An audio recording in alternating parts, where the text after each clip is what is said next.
অভিনন্দন এবং ধন্যবাদ জানাই।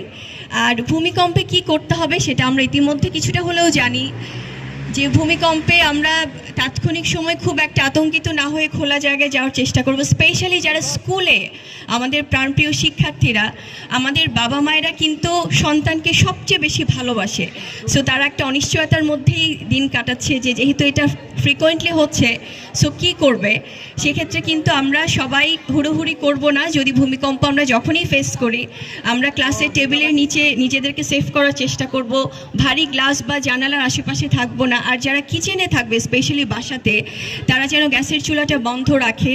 কেউ বিছানায় যদি বাসায় থাকে, ঘুমিয়ে থাকে বা ঘুম থেকে তো অবশ্যই আসলে সজাগ হয়ে যায়, সেক্ষেত্রে যেন বালিশটা দিয়ে নিজের মাথাটাকে সেভ করে। সো এরকম অনেক ধরনের আসলে আমি বলবো যে সচেতনতা বৃদ্ধি করতে পারি আমরা, এবং এটা আমরা যেহেতু চালু করেছি, সো অবশ্যই সবাই অনেক বেশি কনসিয়াস হয়ে যাবে। এবং সবার প্রতি আবারও আন্তরিক ধন্যবাদ জানাই যে আমার যারা ভাই বোনেরা আছেন। আমি না আসলে স্পেশালি আমি খুব নস্টালজিক হয়ে গেছি আজকে, কারণ আমার কাছে মনে হলো যে আজকে বশিরউদ্দিন আদর্শ স্কুল অ্যান্ড কলেজে এসে আমি আমার স্কুল জীবনে ফেরত গেছি। আমি মনে হচ্ছিল যে স্কুল ইউনিফর্ম পরে সবার সাথে বসে যায়।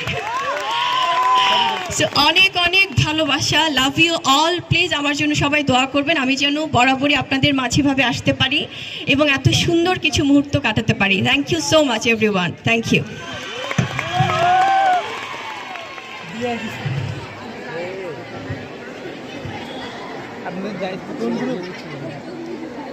ধন্যবাদ বুবলি আপাকে। আমরা পর্দায় দেখেছি দেশপ্রেমের কথা। উনি যতগুলো ছবিতে কাজ করেছেন, আপনারা যারা তার ভক্ত ফ্যান রয়েছেন আপনারা জানেন, সবসময় তার প্রতিটি ছবির ভিতরে দেশপ্রেমের একটা চেতনা আমরা লক্ষ্য করেছি। আজকে বাস্তবেও দেখলাম তিনি যে কথা